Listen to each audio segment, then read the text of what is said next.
बिस्मिल्लाहिर्रहमानिर्रहीम। अस्सलाम वालेकुम। उम्मीद है आप सब खैरियत से होंगे। अल्लाह सुब्हानहू तआला से दुआ है कि हम सबको अपनी हिफ्ज़-ओ-मान में रखे। आज हम कोरियन पोटैटो वेजिस बना रहे हैं। इसके लिए हमने आधा किलो आलू लिया है, उनको छिलके समेत ऐसे उनको कट कर लेना है। इसके लिए थोड़े बड़े साइज के आलू लेने हैं।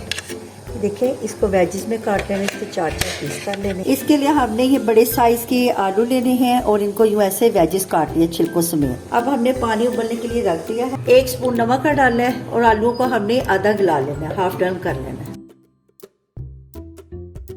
आलू हमारे उबल रहे हैं। दूसरी तरफ हमने लहसुन का पानी तैयार करना है। इसके लिए हमने 1 टेबल स्पून लहसुन को बारीक बारीक चॉप कर लिया। इसके अंदर हमने 1/4 कप पानी का डाल देना है। अब इसको हमने 5 मिनट के लिए साइड पे रख देना है ताकि जो लहसुन का फ्लेवर है वो पानी में आ जाए। कोरियन फ्राइड पोटैटो वेजीज के 3 स्टेप हैं। इसके लिए हमने एक स्टेप तो ये है, इसमें लहसुन का जो पानी हमने तैयार करना है वो हमने तैयार कर लिया है। एक इसके लिए हमने एक सॉस बनानी है, उसका नाम है गोचूजान चिली पेस्ट। एक पेस्ट बनाना है। गोचूजान कोरियन वर्ड है। आलू हमारे हाफ डन हो गए हैं। अब इनका पानी हमने निकाल लेना है। आलू को हमने स्ट्रेनर में निकाल दिया ताकि हमारा जो आलू का पानी है वो नुचड़ जाए और हमारे जो आलू है वो थोड़ी सी खुशक हो। अब इसके अंदर हमने 1 टेबल स्पून कॉर्नफ्लोर का है और 1 टेबल स्पून मैदे का है। दोनों को मिक्स करके इसमें डाल दें। अब ये कांटे के साथ इसको मिक्स कर लेना है कि ताकि जो सारे वेजिस हैं आलू हैं उनके ऊपर ये लग जाए अच्छी तरह।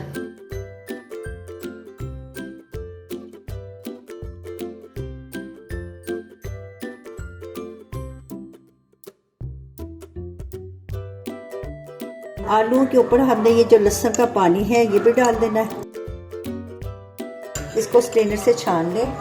थोड़ी काली मिर्च डाल दें, थोड़ा सा नमक, क्योंकि नमक हमने पहले शामिल किया होगा, बस 1 चुटकी नमक ही डालनी है। इसके ऊपर हमने थोड़ी सी कुटी हुई अदरक भी डाल देनी है।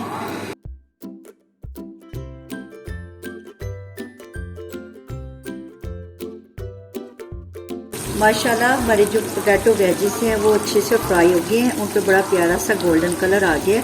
अब इनको हमने टिश्यू पेपर पे निकालना है ताकि जो एक्स्ट्रा ऑयल है वो इसमें निकल जाए। ये बहुत क्रिस्पी और क्रंची बने हैं।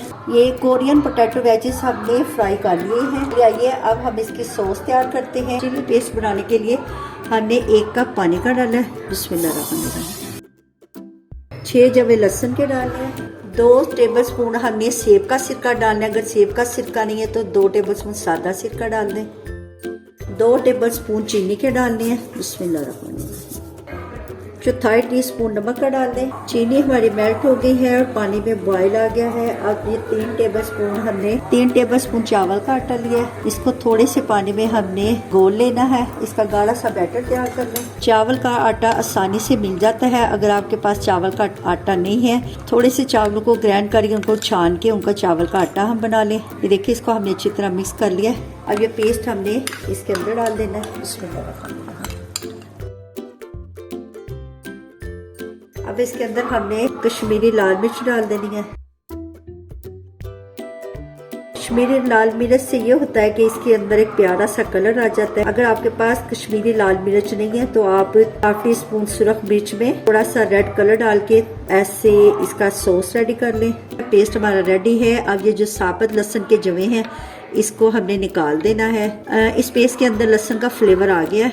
कोरिया में ये जो सॉस है इसको तैयार करके तो 10 से 15 दिन के लिए वो मिट्टी के बर्तन में रखते हैं, लेकिन हम देसी तरीके से कोरियन वेजिस तैयार कर रहे हैं इसलिए हमने इसको झटपट तैयार कर। कोरियन पोटैटो वेजिस का जो तीसरा स्टेप है वो उसके लिए हमने एक सॉस तैयार करनी है। 1 टेबल स्पून ऑयल का डालें। बिस्मिल्लाहिर्रहमानिर्रहीम। इनको बहुत बारीक बारीक चॉप करना है। 1 टीस्पून सिरके का डालना है। चीनी 1 टीस्पून और नमक 1/4 टीस्पून। ये दोनों चीज़ें मैंने मिक्स करके रखी हैं, इसमें डाल दें। Soya sauce 1 teaspoon. बस इसको अच्छी तरह मिक्स कर लें। देखिए हमारी जो सॉस है वो रेडी हो गई है, काफ़ी गाढ़ी हो गई है। चूल्हा हमने बंद कर दिया है। हमारी जो सॉस है वो रेडी हो गई है। सारे वेजिस को हमने ये प्लेट में सेट कर लें।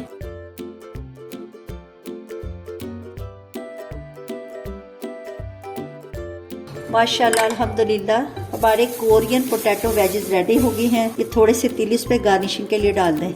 वीडियो आपने पूरी देखनी है, वीडियो आपने स्किप नहीं करनी। आपकी तरफ से लाइक और सब्सक्राइब करना हमारी मेहनत का इनाम होता है। अच्छा जी, आप इजाजत दें, नई रेसिपी के साथ हाजिर होंगे। अल्लाह हाफिज़।